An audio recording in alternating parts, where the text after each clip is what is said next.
کی آپ کو سیاست بھی سامنے ہے, برادری کی سیاست بھی سامنے ہے. انصاری صاحب, پاکستان پیپل پارٹی شروع سے بات کرتے رہی, ایک متوسط طبقے کے حوالے سے بات کرتے رہی. ذوالفقار علی بھٹو کے حوالے سے ہم بات کریں تو ان کی پوری تاریخ ہے, ابھی بھی ان لوگوں کو وہ سیاسی تاریخ پڑھائی جاتی ہے کہ کس طرح سے انہوں نے سوشلزم کے حوالے سے بات کی, روٹی کی کپڑا مکان کے حوالے سے بات کی, بیسک نیڈز کے حوالے سے بات کی.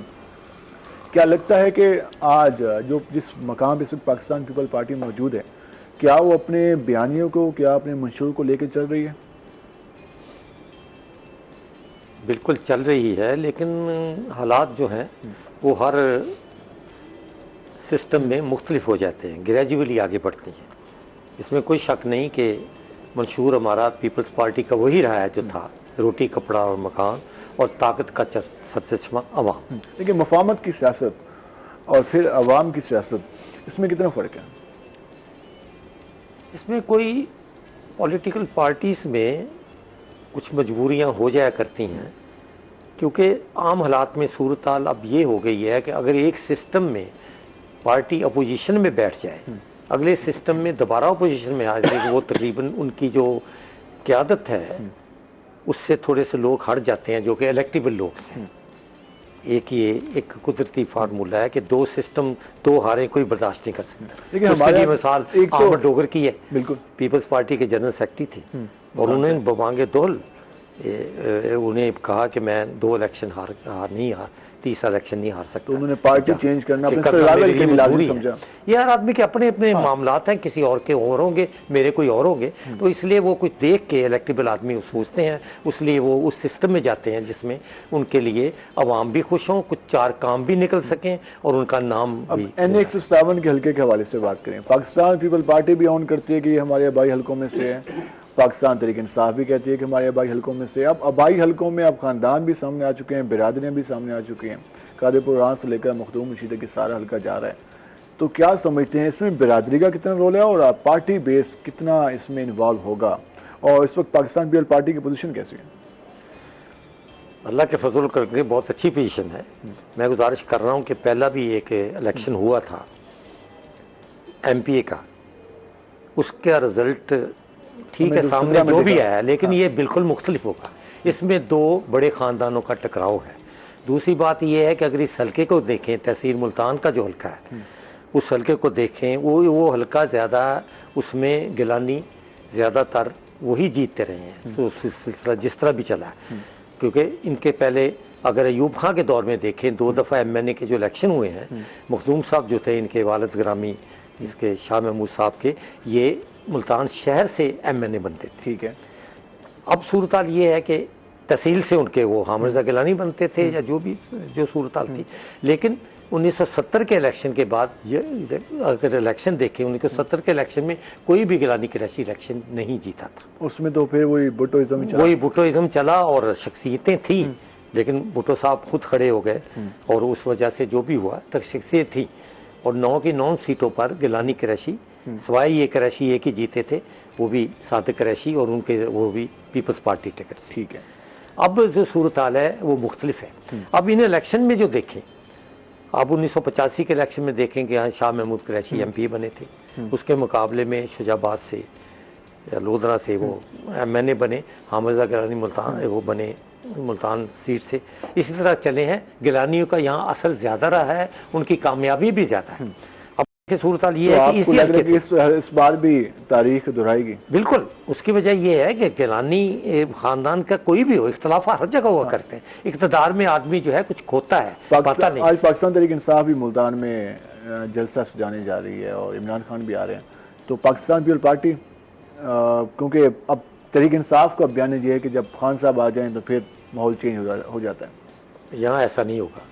ماحول چینج ہے اس کو بتانے والے کوئی نہیں تھے. اس الیکشن میں ہم جو اپنا منشور لے کے چلے ہیں وہ یہی تھا کہ اگر آپ یہ کہتے ہیں کہ ان کو یہ تو کہو عمران خان صاحب کو کہ خدارا اپنی 4.25 سال کی کارکردگی تو بتا دیں کیا ہے.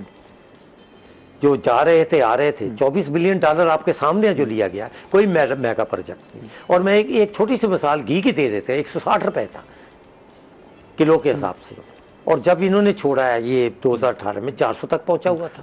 جو 5 مہینوں میں, یہ تو سارے مان تسلیم کریں گے, 5 مہینوں میں جو حالات اس کے فیکٹرز جو بھی ہوں، چاہے IMF کے ایگریمنٹ ہوں یا جو بھی ہوں، لیکن یہ سارا ملبہ تو PDM پہ آ گیا. کوئی شک نہیں، ملبے کو انشاءاللہ اتاریں گے. انہیں کچھ ان کو پتہ لگتا ہے، کچھ ہمیں ریورس لگ رہا ہے اس معاملات میں، کیونکہ آپ کو پتا کہ جس طرح انہوں نے بیانیہ دیا کہ امریکہ نے سب کچھ کیا ہے، اور آپ نے دیکھا سمجھدار لوگوں نے سارے، ایک ہماری انٹریکشن لوگوں نے سب نے دیکھا کہ ان کے ہی لوگ ساتھ چھوڑ کے ادھر آ گئے نا. اب انشاءاللہ تعالی یقین کریں 11 جو ستمبر کی ایوننگ ہوگی، ایٹ اے ٹائم یہ الیکشن شروع ہوگا، ان کا رزلٹ آنا شروع ہوگا، اور 7 بجے ان کے بھی ہوں گے. انشاءاللہ آپ کو 2 خوشیاں ملیں گی. ہماری جیت پیپلز پارٹی کالم محمد میران ہراج ہمارے ساتھ موجود ہیں. محمد میران ہراج، کیسے ہیں آپ؟ جی الحمدللہ ٹھیک ٹھاک. بلال خان صاحب آپ کہتے ہیں؟ اللہ کا شکر. کیا سوال پوچھنا چاہیں گے؟ جی میں نے سوال ان سے یہ پوچھنا ہے کہ یہ جتنی بھی پارٹیاں آتی ہیں الیکشن میں یا حکومت میں آتی ہیں، تو وہ سب حکومت میں آنے سے پہلے یہی کہتے ہیں جی کہ ہم ملتان کو یا اس خطے کو جنوبی پنجاب کا ایک جنرل الگ صوبہ بنا دیں گے. تو جب وہ حکومت میں آ جاتے ہیں تو پھر وہ چیز اس کو بھول جاتے ہیں. تو یہ میرا ان سے سوال ہے کہ کیا پیپلز پارٹی کے منشور میں یہ چیز ہے، اور اگر یہ اگر اقتدار میں آ جاتے ہیں تو کیا یہ اس سے جنوبی پنجاب کو صوبہ بنا پائیں گے؟ جنوبی پنجاب کو صوبہ بنا پائیں گے؟ یہ ایسا سوال ہے جو کہ ہمارے یہاں اس خطے کا بھی ضرورت ہے، اور بار بار ہماری سیاسی جماعتیں کیش کراتی ہیں. مجھے یاد ہے جب ایک دھڑا بنا تھا جنوبی پنجاب محاذ کے حوالے سے، انہوں نے بھی بات کی. پاکستان پیپل پارٹی بار بار یہ جماعت کہتی رہی کہ صرف ہم بنائیں گے جنوبی پنجاب صوبہ، لیکن ابھی تک ہم دیکھ رہے ہیں 18ویں ترمیم سے پہلے سینٹ نے پاس کر دیا تھا پچھلے کانسٹیٹیوشن امینڈمنٹ کے تحت کہ وہاں سے صوبے کی قرارداد منظور ہو گئی تھی. لیکن اس دور میں جب یوسف رضا گیلانی صاحب جو وزیر اعظم تھے، اس دور میں ان کے پاس صرف 125 ووٹ تھے، باقی نہیں تھے. یہ گلا پاکستان ایک انصاف بھی کرتی رہی کہ ہمارے پاس 2/3 میجارٹی نہیں تھی تو ہم بھی نہیں. انہوں نے تو تحریر ہی لکھ کے دیا ہے. یہ جو آپ کا یہ صوبہ محاذ ادھر گیا تھا 23 کے قریب MN MP ان کے ساتھ شامل ہوئے تھے، جس وجہ سے اقتدار ملا تھا. یہ تو ریٹن تھا کہ 100 دن میں ہم صوبہ بنا دیں گے. تو آئے میدان میں 18ویں ترمیم کی وجہ سے یہ کٹگن لگ گئی، اور اس کے بعد ہماری کیا ابھی پاکستان پیپل پارٹی اپنے اس منشور پر قائم ہے یا پھر پھر بھول جائے گا؟ جتنا ہم نے صوبے کے متعلق کام کیا شاید ہی کسی اور پارٹی نے کیا. باقی نے وعدے وائد کیے ہیں، ہم نے اس پر ورک کیا ہے، اور ہم تو جانتے ہیں کہ اس کے بغیر ہمارا گزارا بھی نہیں. آپ ہی ایڈ کریں گے، نوکریوں کے کوٹے کی بات کریں، بینچز کی بات کریں، آپ خود وکیل ہیں اور دیکھتے ہیں معاملات. تو جس حد تک ہمارے جو خطے کے لوگ محرومی کا شکار ہیں، جو پورا شیئر ملنا چاہیے تھا وہ نہیں مل پاتا، تو صوبہ کتنا لازمی تھا. اور ہماری سیاسی جماعتیں کیا اس میں کردار ادا کر رہی ہیں یا صرف یہ سیاسی نعرہ بن گیا؟ پارٹیاں سنسیئر نہیں ہیں اس کے اندر. جب پہلے انہوں نے جو صوبہ محاذ بنا، انہوں نے نہیں وزارتیں لے کر وہ اپنے اس کو انجوائے کرتے رہے، اور انہوں نے 4 سال تک صوبے کا ذکر نہیں کیا. اور جب مشکل وقت ہے تو ایک تحریک جمع کرا دی. پھر یہ ہے اس میں دلچسپ بات یہ ہے، اس میں ان کے سربراہ جو تھے وہ اپنے وفاقی وزیر تھے جو رحیم یار خان، مخدوم خسرو بختیار صاحب. ہاں جی، مخدوم خسرو بختیار صاحب. اب جیسے ہی ان کی حکومت ختم ہوئی ہے عمران صاحب کی، وہ دبئی بیٹھے ہیں، اور اس وقت جہانگیر ترین جو نیا گروپ بنا رہا ہے تو خسرو بختیار اس گروپ میں شامل ہے. اور پھر جب الیکشن قریب آئیں گے تو پھر وہ صوبے کے نعرہ لگ جانا ہے. ہاں، پھر اسی بیس پہ لوگوں کو کچھ لوگ جمع ہو جانے ہیں. پھر یہ صورتحال یہ ہوتی ہے کہ پہلے سوچنے والی بات یہ ہے کہ لوگوں کو کس طرح بیوقوف بنا رہے. پہلے ادارہ بنتا ہے، پھر بلڈنگ بنتی ہے. آپ نے ادارہ نہیں بنا، بلڈنگ بنا، صوبہ نہیں بنا، سیکریٹریٹ بن گیا. بالکل.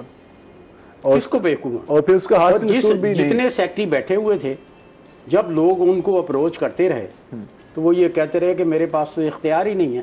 جو سیکٹری لاہور بیٹھا ہے سارے اختیارات، اور اختیارات کا استعمال کیا. ایک ٹرانسفر ہوا تو دوسری روز ٹرانسفر کینسل ہو گیا. لاہور سے جی آرڈر آیا کہ جی ٹرانسفر کینسل ہے. تو جی ہمارے سیکٹریٹ میں یہ پرابلم چل رہے ہیں. سلیم صاحب صوبے کی بھی یہ بات کر رہے ہیں، ساؤتھ پنجاب کے حوالے سے بھی بات کر رہے ہیں. ایک کالونی میں بات کی کہ ملتان کی جو کرکٹ ہے، اگر پراپر شیئر ملتا رہے تو ہم کھیلوں کو کتنا فروغ دے رہے ہیں، کیونکہ ہم دیکھتے ہیں کہ ساؤتھ پنجاب میں ٹیلنٹ بہت زیادہ ہے.